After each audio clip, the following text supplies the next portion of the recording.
Body parts చెప్తావా? తల ఎక్కడ? కళ్ళు కళ్ళు, ముక్కు,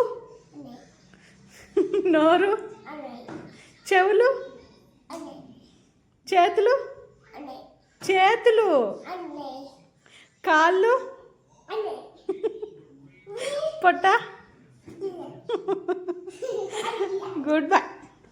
నువ్వు చెప్తావా? సరే. తల ఎక్కడ నాన్న? కళ్ళ, చెవుల, చెవులు బాగా చెప్పు. సరే. ముక్కు. సరే. ముక్కు, ముక్కు, నోరు, చేతులు, కాళ్ళు, కాళ్ళు, కాళ్ళు ఎక్కడ? పొట్ట.